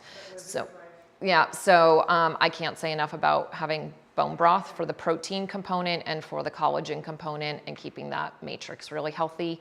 If you're really gnarly and into it, you could actually chew on some tendons and some ligaments from an animal, like put it in a bone and chew on it and get that in. It's just not so easy to do as Americans, but the Chinese do it all the time. They make tendon and ligament soups for that very factor.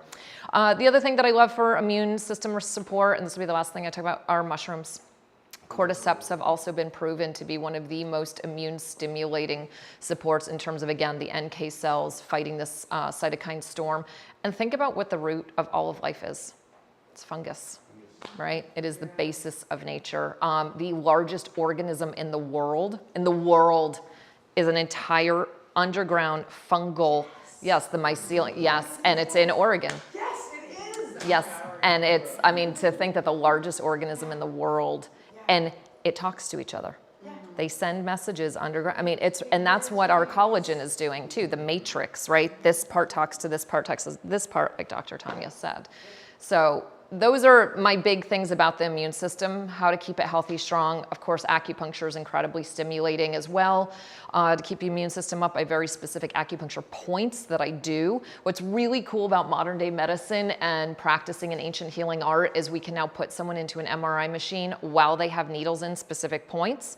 So for example, I can put a needle here, put somebody into an MRI machine. I can see increased oxygen flow, increase blood flow, increase oxygen concentration in a specific area of the brain. We then know what that part of the brain correlates to in a pathology and physiology standpoint. So the part of the brain that is being triggered when I needle this is stimulating saliva. So I know if I have a cancer patient who has xerostomia, which means lack of a saliva, I can needle this point, stimulate that area of the brain that's going to signal these salivary glands to start producing saliva. And we see it now in live time on modern day diagnostic tools. So amazing. It's really cool. How did they know 3,000 years ago, right? It's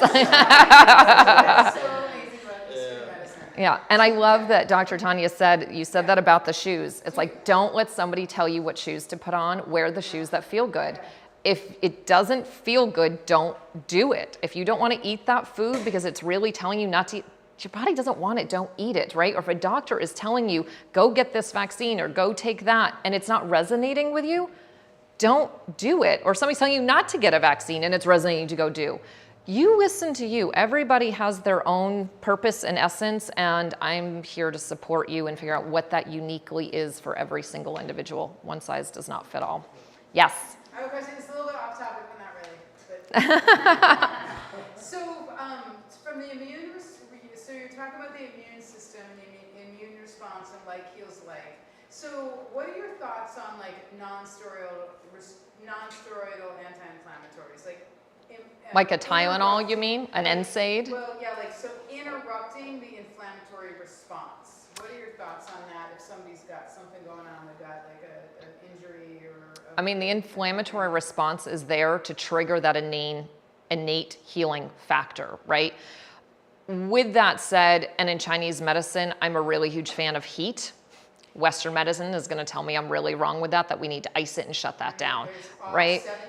We've got another 16 years before the research catches up. Right. The clinical practice Yeah. catches up with the research. So I tell people, I think the inflammatory response that's the cytokine response. It's a very delicate place where we then don't have a cytokine storm. And that's the inflammatory where we need to shut that down very quickly, because then we're going to compromise our health. So I would say if you want to do a non-steroidal, do an injection of Astragalus, not an NSAID, right? That's where I would say to do that. Do minerals. Take some MSM. It's the 4th most abundant mineral of our body, reverses degenerative connective tissue. It's the precursor to naturally building glucosamine and chondroitin in your joints. If you're injured, turmeric, MSM, CBDs. That trifecta alone will do way more than any NSAID could ever do. MSM, it's the 4th most abundant mineral in our body. It's a very long, it's like a 16-syllable word, so we just call it MSM. but the thing about minerals is that they're not expensive, and you only need to take a little bit for them to be really effective. And so I love that too, right? It's very cost affordable to do minerals. And it's not taxing to the liver and the kidneys the way a traditional NSAID like a Tylenol, aspirin, ibuprofen, or a cortisone steroid shot. I have an issue with the steroid injections because they actually compromise your immune system, in particular the tight junctions of your large intestine. Cornerstone to our immune system is our large intestine. There's a theory that we have 2 brains. Large intestine's one, the brain is the other. I think our large intestine is our #1 brain, and it's dictating, because we actually make neurotransmitters in our large intestine. You don't make serotonin in your brain, you make serotonin in your large intestine. So if the microbiome is off, we're not going to feel good here, right? So I do a lot of neurotransmitter testing. 10 main neurotransmitters that I test for. You're going to be familiar with some of them: dopamine, GABA, glutamate, PEAs. This is our motherboard. This is how we get up in the morning. This is how we feel throughout the day. This is how we interact with other people. This is how we think. This is how we execute a task. This is how you listen to Dr. Tonya to step up and squish your toe. You're like, I can't follow that. Why can't I follow that? It's not because you're stupid. It's because there's a disconnect in the neurotransmitters and how they're firing. And 9 out of 10 of my patients who are having some sort of mood, mental clarity, sleep, skin, digestion, weight, hormone imbalance, they're going to have a dysbiosis in their gut. 9 out of 10 will have a gut dysbiome issue. So I'm not going to just treat the brain. I'm actually going to treat their gut, and then this will fall into line. What would be your first recommendation to somebody in that, any of those, that you thought had something wrong with their gut? Do a GI panel, run a stool test, first and foremost. Would you do the Everlywell or the internet, whatever? I do it through doctor's data, and I love doctor's data, and I like the convenience that you do it from home, you mail it in, I get the results. I could send you to Quest also and do it, but you're gonna leave your home, go get the test, come back, it's not as convenient as taking it home. And I insist on it being a 3-day stool panel, not just a 1-day stool panel, so I can get a real read on that. So if there is a gut issue, we're gonna talk about food as medicine. What are we putting into our body? I'm going to talk about exercise, and I'm going to talk about how we can run a GI panel first and foremost. And I also do kinesiology testing too. So if I'm thinking of a certain supplement or a food, or you're taking stuff and you're curious, your body will tell us whether it likes it or not. I want to do all that. Come on in, we can do it all. It's amazing. It's a read as to who you uniquely are versus me throwing stuff at you and I give you all the same thing and I'm like, well, let's see what works. I'm like, nope, this is a unique read into your internal mapping. And when I started doing this a decade ago, it kicked me back in my chair because I was like, why isn't everybody practicing medicine this way? It makes it customized. And did you have a question? Also, I saw your hand go up. Oh, yeah, you answered. Oh, okay, good. Okay, perfect. Love that. A two for one. Yeah, and I'm here for questions, and I have other herbs if you want to peek at them. The other one I love is colloidal silver. Antiviral, bacterial, fungal, parasitic. You can spray it in your eyes, your nose, your hands, drink it. I put it in my dog's water bowl. Do you work with toddlers and toddlers? I don't do pediatric. I have in the past. It's not my specialty, but I definitely have. I've even put my littlest one on a cleanse was 2 years old. He had terrible, terrible eczema. I mean, this poor sweet little baby was just a mess, right? And then the parents were a mess because the baby was a mess. And I put him on a cleanse. We did a food elimination diet, basically. And guess what? And I sent him for chiropractic as well. Combination of the two, and little boy's eczema cleared up. Yeah, because we identified the internal allergen or sensitivity that was manifesting in the largest organ, right? That's the body's way to get something out. Do you remember what it wound up being? oh my God, it was like so many years ago. It was at least 8 years ago that I did that. I don't remember. I probably took him off all the basics, the dairies. I mean, I already know what I take him off, but I don't remember what we kept him off of, right? I'd have to go look at his chart. I had an experience with a woman I was training who had gained just 30 pounds, but she was a professional skater. So for her, it was a really big deal. Yeah. And she could not lose it. She was working out twice a day, an hour at a time. She could not lose it. She went and got a panel done to see what she was allergic to. And it wasn't dairy in particular. It was something that specifically was in eggs. And she took eggs out of her, and she was eating like 4 eggs every morning. Oh yeah, for the protein. She took eggs out of her diet, and in 3 weeks, she was down to the weight she was. Isn't that amazing? That's the inflammatory response. There is a theory by 2 different groups of doctors who I study under and really respect them, that no human should be eating chicken eggs. That there's some, and I need to ask a biochemist what the chemical is in the chicken egg. Really? That even if it's, wild in your backyard, happy, free, eating grubs, and but goose eggs are okay. And quail eggs. There's some chemical structure inside of the chicken egg that makes some people very sensitive. But their whole theory, 2 of these doctors who have practiced that nobody should eat eggs. There's also something called molecular mimicry in foods and in drugs, that if you eliminate one thing, let's say gluten. It's a big hot topic, gluten, right? So you take gluten out of your diet, but then you go have some corn, and you feel the exact same way as when you eat gluten. You're like, but I took gluten out. Why do I feel like I was just glutened? Because of molecular mimicry. Think of a key that goes into a keyhole and it's got 2 teeth. That's the gluten, okay? Maybe corn goes in, it has 1 exact matching tooth into that perfect cellular structure, and the cell goes, oh, you just had gluten, man. No way. Even though it was corn. It's molecular mimicry. This is why pharmaceutical drugs are constantly, you hear that list, this could cause blah, blah, blah, blah, blah, blah, blah, blah, blah, blah, blah, blah, or they find out through time that that pharmaceutical drug is really beneficial for other things. Molecular mimicry. That's what's happening. Happens in the foods we eat, anything we're putting into our body, whether it be a vaccine, an herb, foods, molecular mimicry. So I get really deep into that too, is what could you be possibly bringing in that you don't even realize could be the causing inflammatory agent. So, do you do actual food allergy panels? I just did one last week. It was, I just ran one last week. Yeah, if there's a panel, if there's a diagnostic tool, I'm going to run it. Because I want to know uniquely about you. And then I'm going to take the ancient healing art of Chinese medicine and bring that in. That's amazing. All right. Any other questions about immune system support and anti-inflammation and keeping your adrenals happy and healthy? What is it about chickens that differentiate from goose eggs? That's why I need a biochemist to tell me what the chemical is inside of the chicken. I don't know. Is it because chickens have been so overly spawned or produced? They've been spawned. The evil spawning. Somehow over time, the chickens have become so manipulated?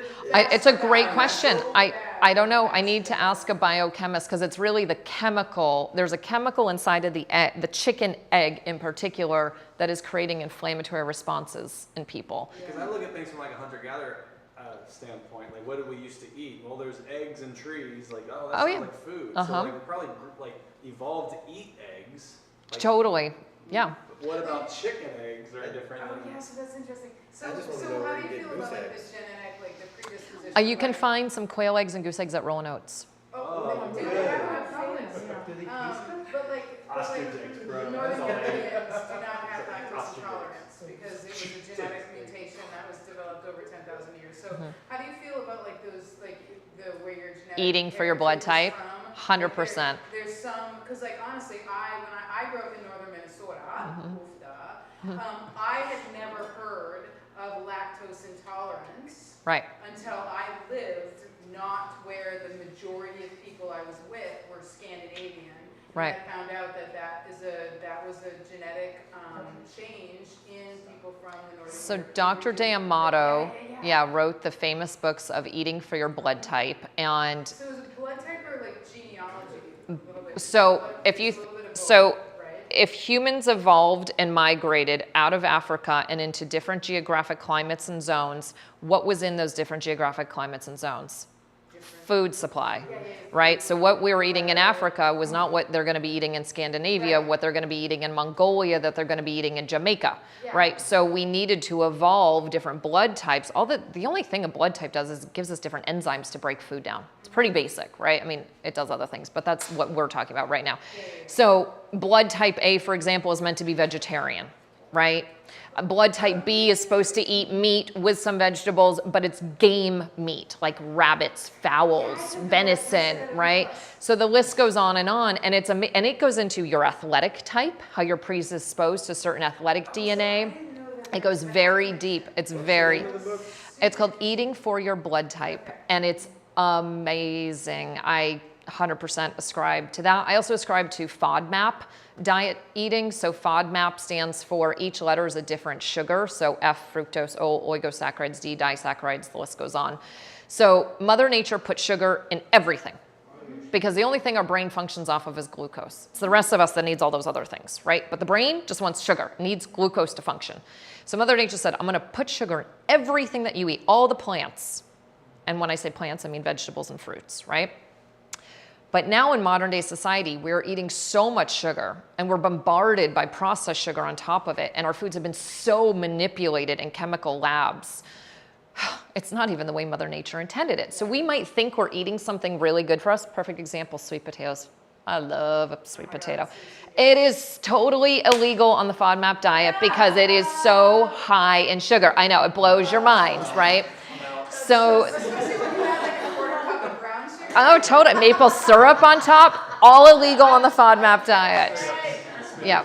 So I always say, look up FODMAP. Monash University out of Boston is actually doing the most amazing research around these high sugar foods and really explaining to us how we can live in what they call the legal zone, the green zone, all these fruits and vegetables and plants and spices. I mean, they break it down to the oils that you have, to the alcohols that you have, to the teas that, I mean, every single ingredient that you could possibly imagine they're doing research on now to determine the amount of sugar content in them. It's fascinating and it blows my mind every day. I have the app, I look it up, I'm like, really? That? It's mushrooms. We talked about cordyceps and how they're so healthy for us. High in FODMAP, high sugar concentration in terms of the inflammatory response that we get in the body. They go really, so I take a little bit of everything. I'm not some extremist on any one thing. And again, everything is customized. High in FODMAP is good?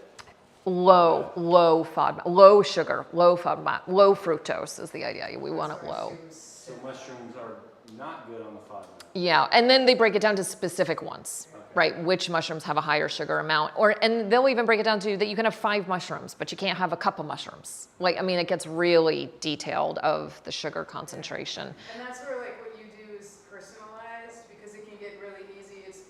There's no simple answer for the complexity of each human. That's why everything is anyone customized. Who has a simplistic recommendation that is supposed to fit for everyone. Yeah. That person should be suspect. Yeah, a 90-year-old is not going to do the same thing as a 14-year-old. You know? 4-foot runner. Everyone should not be, and there's not in everyone something, and so there's those. That's where what you do is so fantastic because you're like the evidence-based practice is there, but also informed in accordance with the human that's in front of you. Yes, exactly. Every treatment is customized to the individual, and every treatment. Like every time somebody comes in for a treatment, it's a different treatment than what they came in for last time. Dr. Tonya is not going to do the exact same physical therapy with you because you're evolving and changing, right? Yes, so that's what I call the McDonald's of medicine.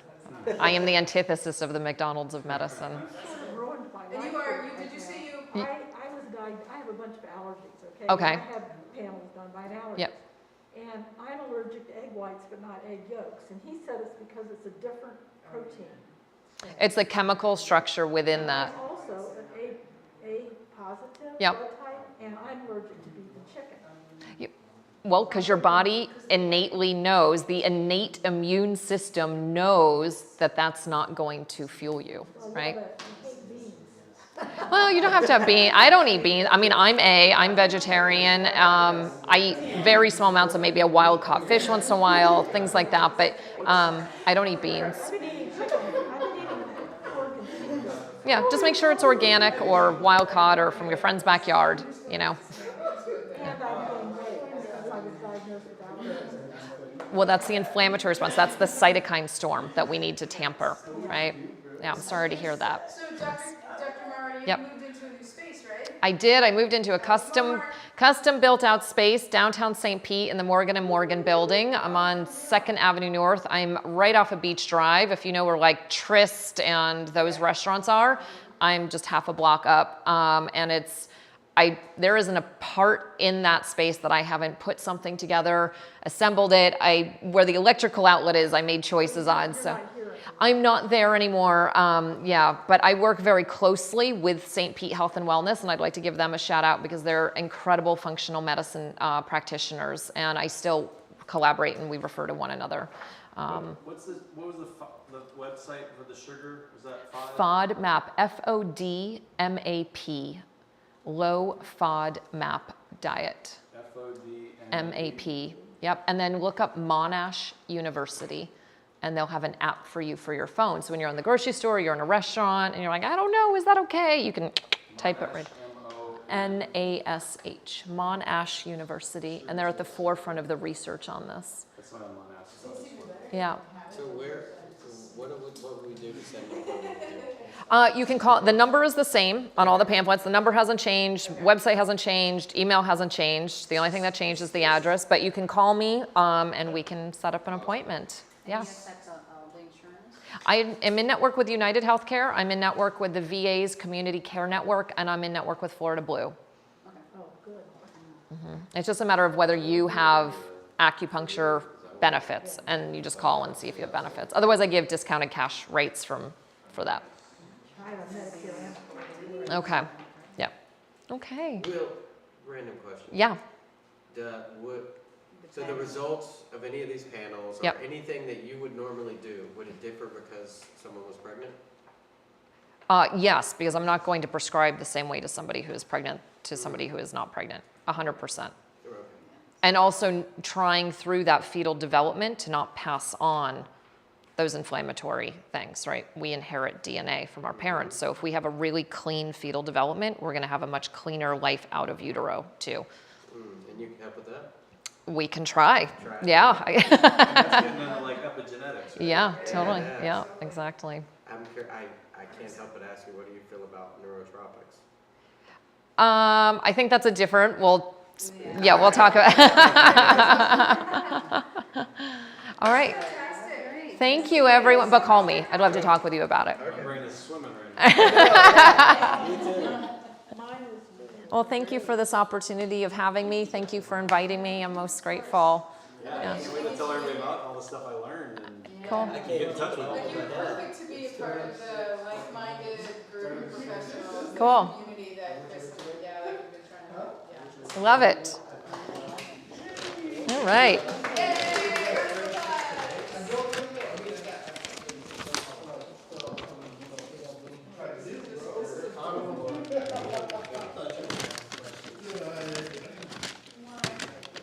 Well, I'm just so impressed that she still has the time.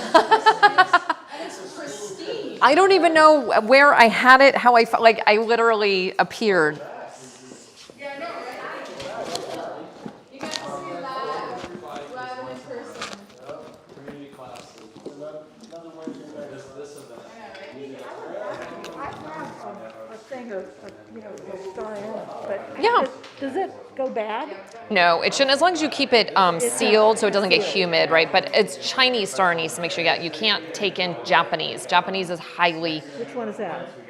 it's not, but it will be Chinese star anise, the one that is Chinese star anise. I'm just saying when you buy it, it's Japanese is highly toxic. I don't know that we can even buy it here, honestly. But I always like to clarify that, though, that if somebody goes and buys Japanese star anise. What is I was looking at this, what is the sencha leaf? Yeah, it's a type of called green tea. green tea. So I have this as a whole kit. I actually brought one of them here with me. So I have the green tea. I have the little card that goes with it so you know how to make it.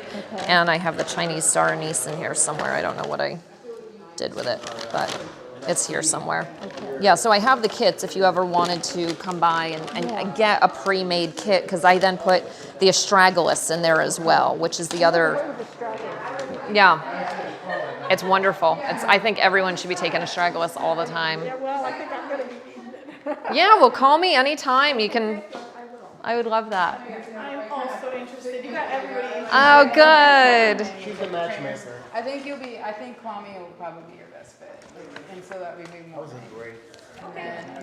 Oh, thank you. I got a lot out of that. Oh, good. I'm so glad. I wanted to get your bone soup recipe. Oh, yeah. Yeah. So I have. Bye. Thank you, everyone.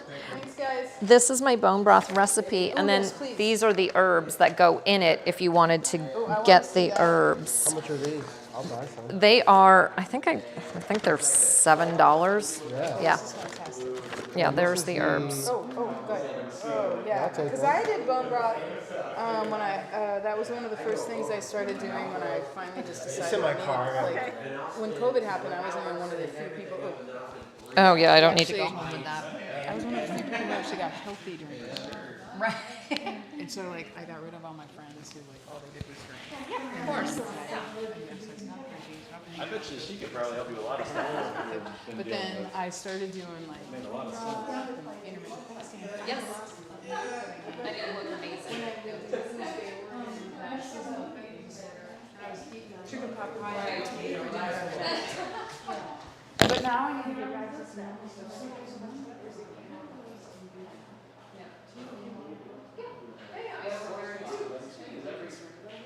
There's so much sweetness and you gotta find what works for you.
Bye, Stephanie. Have a good night.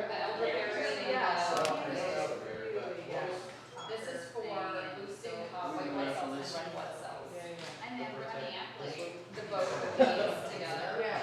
White blood cells and red blood cells. I don't have to work till 8 a.m. tomorrow. So so you said Brazil. How much of these? I have to look them up. I feel like this is cool. I have to look them up. I don't know. But you could always call me and I can I was look trying to them go up. with questions. So yeah, definitely. Okay, I know these I would two chairs go. this for myself. Yeah. But I mean, more interesting is like first You make some soup this weekend. Yeah, broth, yeah. massage therapist, yoga teacher. Cool. All the stuff you're talking about with like Chinese medicine and how you just amazing how 3,000 years ago they were doing Thursday, well, I feel the same. I've always wanted to like get involved in this somehow. So it's really timely.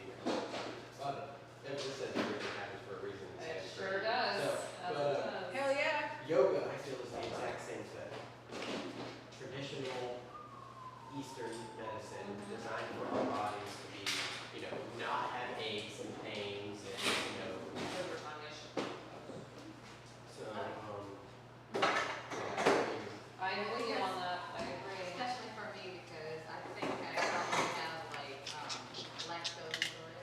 Actually, it's a good interaction online tonight. We had people. Yeah. Ish. It's growing.